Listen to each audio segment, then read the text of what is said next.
And welcome back to Power Play. You know, as you can imagine, the Auditor General's report on those F-35s, it took over question period and much of the reporter scrums today. I want to show you how it played out. The Auditor General has identified a need for greater independence and supervision over some of the activities of the Department of National Defence. In this regard, the government will put that supervision in place before we proceed. There's no possible way that you can have confidence in this government on the F-35s. They've cooked the books, they've lied to Parliament. And joining me now to discuss the report is Chris Alexander. He's Parliamentary Secretary to the Defence Minister. John McKay is the Liberal Defence Critic, and Matthew Kellway is the NDP Deputy Military Procurement Critic. Thank you all. Chris, we asked for Mr. Fantino to come on. He said no. We asked for Mr. McKay to come on. He said no. We asked for Rona Ambrose to come on. He said no. You've been left holding the bag.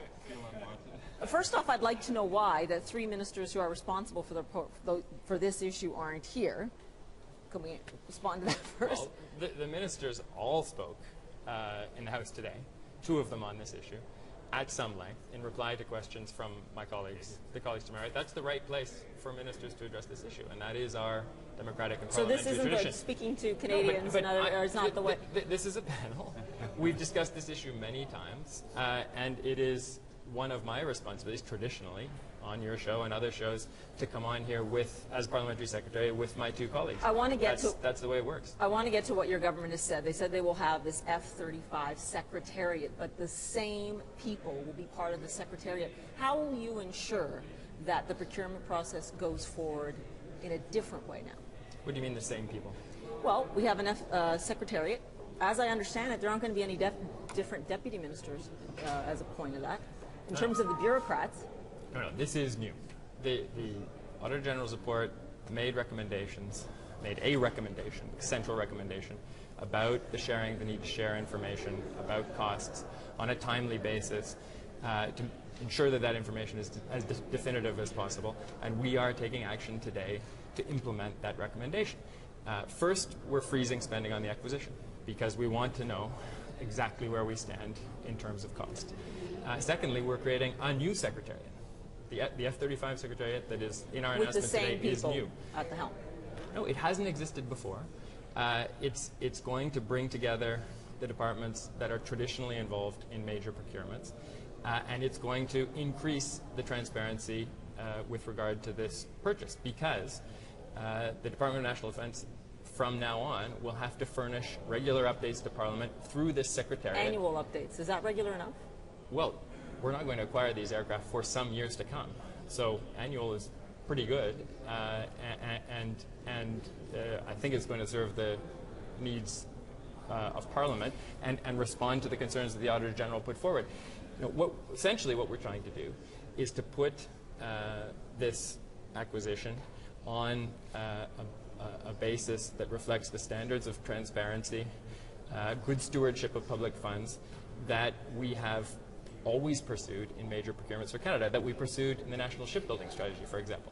And this is different. Okay, it's a different technology. We've been involved in developing the technology. Now we have to be involved in the decision of. But the Auditor General has come in and said that the process was mismanaged. I think Canadians at $25 billion expect more. How can you say to them now, look, we guarantee you this will be handled differently going forward? Well, it's a very substantive list of actions that we put forward today that aren't new. It's 2 pages. I have it here. Well, one is to freeze spending on the acquisition until we have full grip on costs. The other is to establish the secretariat, both to oversee the project, but also to make sure these reports go to Parliament and that they are definitive. Thirdly, though, you have the Treasury Board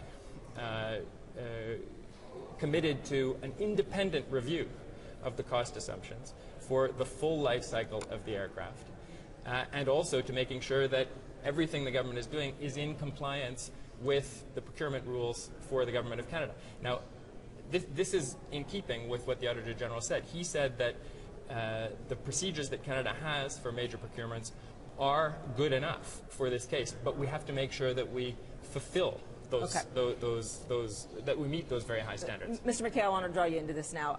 Having looked at the Auditor General's report, I mean, the Auditor General said himself that he didn't want to point fingers, that he wants the departments to take this on board. Is this good enough in terms of what the government put on the table? This new F-35 Secretariat? Well, first of all, the naming. So the F-35 means that we're stuck with the F-35 regardless. So that's a kind of an interesting commitment off front. Second of all is the composition, as you rightly pointed out. It seems like it's the same old gang plus the minister from Muskoka gazebos, which doesn't exactly inspire confidence in terms of a full and fair review. Third point has to do with the requirements, the mandatory requirements of this airplane. And I don't know whether, in fact, this Secretariat will be committed to going back to 2006 and actually challenging the basic minimum requirements that the military has put forward. That will be also an interesting question. So, you know, it is a same old gang, and it doesn't exactly inspire confidence, and it does show that they are committed to this F-35 path, almost regardless. And I think one of the really disturbing things that the minister, or the AG said, was that it is going to be very difficult for this government to actually give serious thoughts to an alternative plan or another way of fulfilling the requirements. Mr. Kellway, you know, these procurement processes, as we learned from Liberal governments, it's not an easy process to manage. What do you think can be done going forward? Well, I think what's happened, the Auditor General's report justifies what we've been calling for all along, an open and transparent competition. It's a difficult one to do, as the Auditor General says now, given that the process is being tainted by the government's actions to date with respect to the F-35.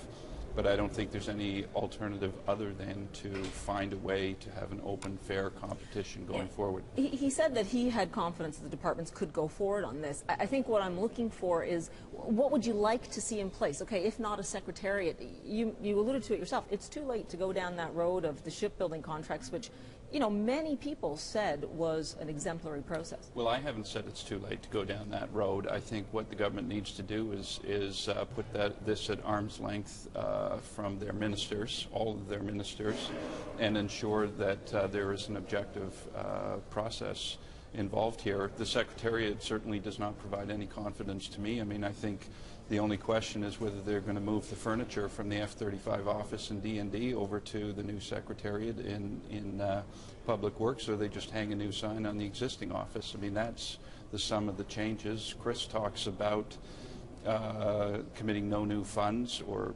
fixing the current funds for the F-35. That's a promise that's being made in the House for months now. There's nothing new there either. So all this is a repackaging of the existing path that they're on. It's presumption in favor of the F-35. It does nothing to mitigate any of the risks that the Auditor General has identified in the report. It does nothing to, frankly, protect the taxpayers from cost escalation, because the government is still left with this very fundamental problem.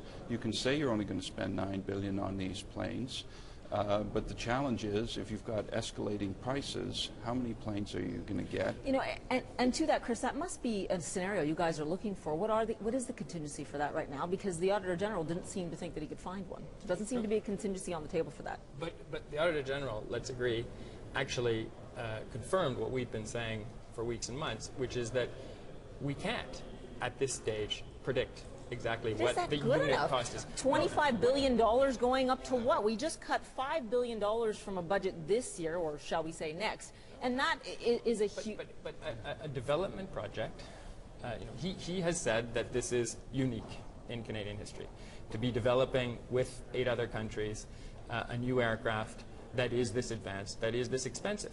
And so, yes, we need to ensure that we have first-rate, strong, reinforced risk management, because we don't know where the development program will be at in 2 or 3 years. He actually had some praise for how the development program has been managed so far, but we need to manage the risk going forward, and we need to have a full expression of the costs, not just the development costs, not just the acquisition costs, but replacement aircraft and costs of various contingencies. Now, and that's what the new Secretariat will be charged with looking at. Now, Mr. McKay, last word to you. In the report, the Auditor General made clear, and the departments made clear, both Public Works and Defence, that they didn't agree with the Auditor General, that their due diligence wasn't good enough. Does that concern you? Does it concern me? Pretty well everything in the Auditor General's report concerns me. The real issue here is that the same ministers, the same deputy ministers, are as Matthew has rightly said, are just moving their furniture from one side of from DND to someplace else. So why would that inspire confidence in Canadians to think that the government actually gets it? They're not going to get 65 airplanes for $9 billion, and yet they keep repeating the same stuff over and over again. It's, you know, maybe if you tell these guys 1,000 times, they actually get it, but so far they haven't. Okay, and that's all the time I have for this panel. I know we're going to continue to talk about this. Quite a sobering chat. I'm not sure whether to thank you people, but that's okay. I'm joking. I thank you for coming in. I think we should have confidence in the ability of our senior public servants to oversee a good procurement. I don't even know why. Just like you said that, but it happened. Yeah. It's out there now. We got to go with it. Thank you all. Appreciate it.